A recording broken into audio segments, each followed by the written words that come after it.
Welcome to the third video in this series of building a Bowsider coach in 16mm scale. In front of you we've got the floor that's with a couple of bits of scrap. Wood is clamped level on the table to make the gluing process easier.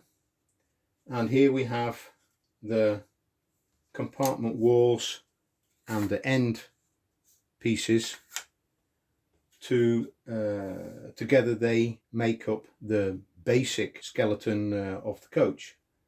In the previous video we checked that all the compartment pieces fitted, and we stained and put a single coat of gloss varnish over the stained bits of wood to stabilize that stain. And the bits that are stained, you're going to be seeing them in one way or the other in the finished coach, so that's why I did that. Anyway, so what we're going to do today is in this particular section is glue all these pieces together, stabilize them so that they're vertical while we're gluing. I'm actually using wood glue, but this is wood glue that's been certified for use outdoors. We also have a right angle piece, so I can set up the ends at exactly 90 degrees to the floor. And this one just happens to have a bubble in it as well, so you can check if stuff's level. Okay, I like to pour the glue first of all into an old jam jar pot, and then I find that's easier.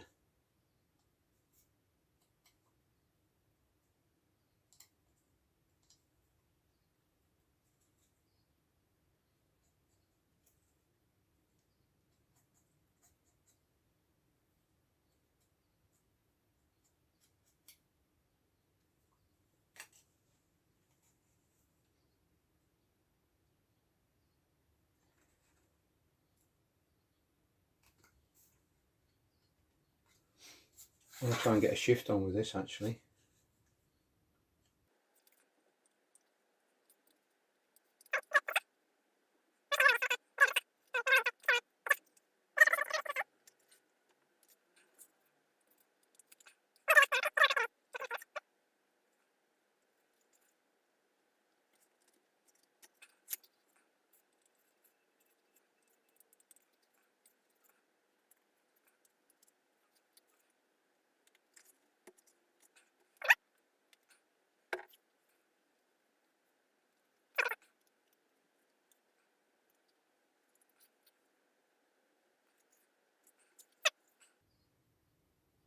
The one end cap now, and obviously the glue only needs to go on one side because the other side is the external portion, on the tabs I mean.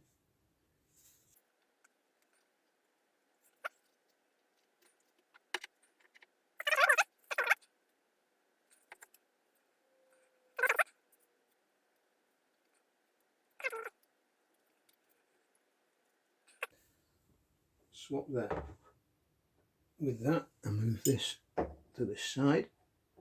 I hope you can see it. The kit comes with a sort of jig, so you can fit that along the roof, and that will make sure that all the partitions are vertical, and that's fine. It tends to want to fold over, so what we're going to do is just attach a couple of pegs every so often. They add a bit of weight to it. Okay, so there we are. They're all glued, and now it can set for 24 hours. The ends are vertical, so I'm quite happy with that. I'll just give it an hour or two so the glue sort of hardens a bit, and then I can remove it from the table, and then we'll crack on with something else.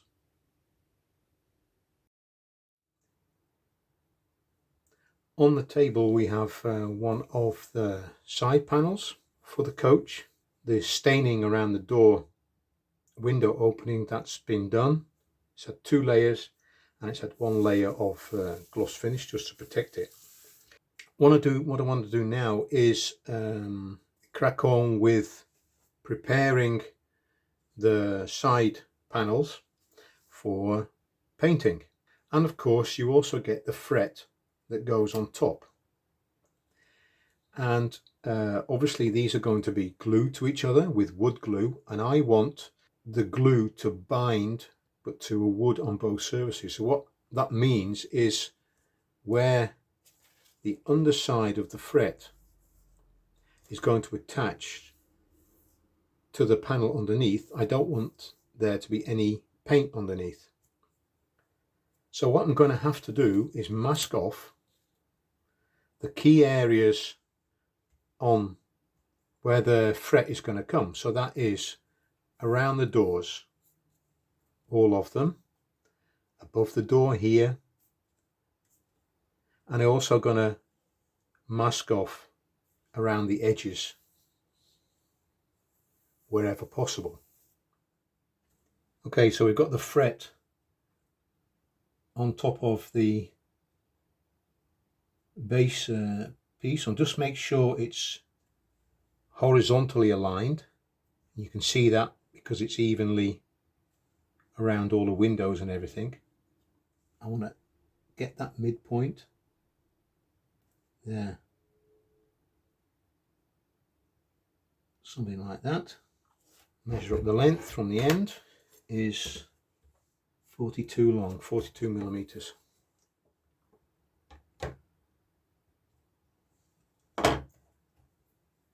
Measure off 42.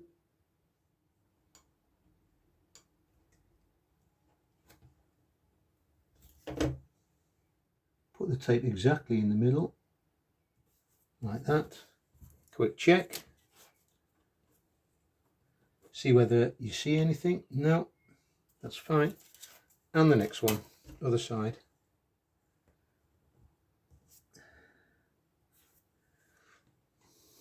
Check. No, not good. That one's not good. Now check it. Yep, that's better. As you can see, you can't see under the masking tape, so that's fine. So that's the vertical bits, and now an horizontal one. Okay. Don't know whether you see my bald head, but apologies if you have. Let's put this on. Okay. And as you can see, if I hold it in front of the camera there, you can't see under the masking tape underneath. So that means, yeah, apart from this edge, but that doesn't matter. So that means that you can't, there won't be an area without paint when the fret gets glued on top. Okay, so what we'll do now is do the rest of the doors like that, and then we'll get back to you. Okay, so as you can see, we're at the next stage. All the door window parts have been masked off, and I've also took the opportunity to mask off 2.5–3 millimeters around the lower edge of the base side piece and the 2 sides. Let me bring the other 2 sides in there. And what I've also done, I hope you can see, is I've just drawn a line that shows the dividing line between the maroon colour in the lower half and the cream colour in the upper half. And obviously I've completed done the same thing with the other side panel for the other side. So it's now a case of getting these painted up. So we'll start with some primer. Okay, we've got the piece set up on the table here on a few blocks, and I'm actually using Humbrol enamels on this, and we're starting with primer. So, and it's been thinned down a little bit, so we'll start here.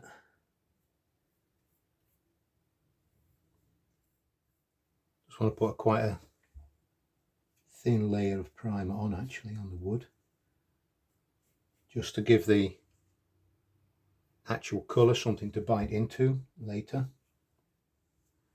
Okay, so we'll go over the rest and then we'll get back to you.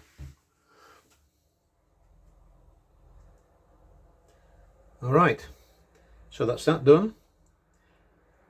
Upper section, time to crack on with the lower section, and I'll get back to you once that's done. So there he is, first one finished. So we'll put him out to dry and then we'll crack on with the second one, and then we'll get back to you once that's done.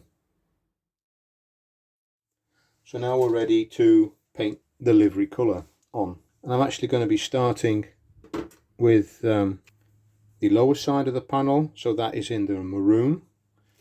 And what I'm going to do now is take a one of these sort of cloths that attracts dust that the painters use, and just very lightly go over all the grey area, remove any remaining dust particles.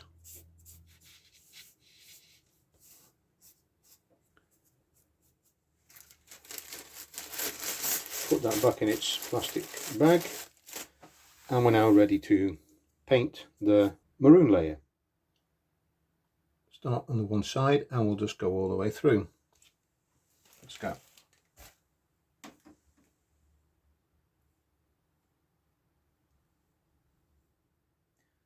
I'm expecting that it's going to take at least 3 coats.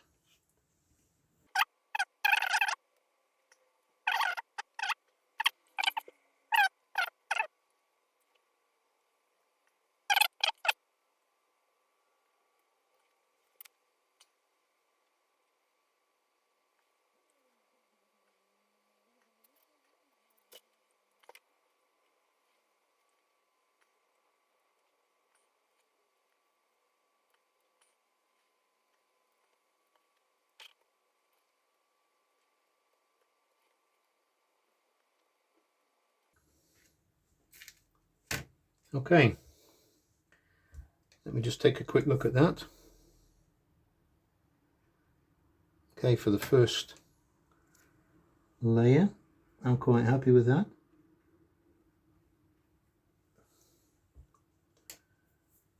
So, do the same with the other one. And this is actually going to be at least 3 coats, and I want it to dry for 24 hours between coats. So although on the video it's going to be 2 or 3 minutes, because I'm obviously going to speed things up, in reality this takes quite a while. And then once I've done, then what I'll do is once I've done this one, I'll do the maroon completely, just 3 coats. Then I'm going to do the cream, and I'll come back at the start of doing the cream, and that's going to take 3 coats as well. So bear with me while we get that done, and I'll see you in a minute.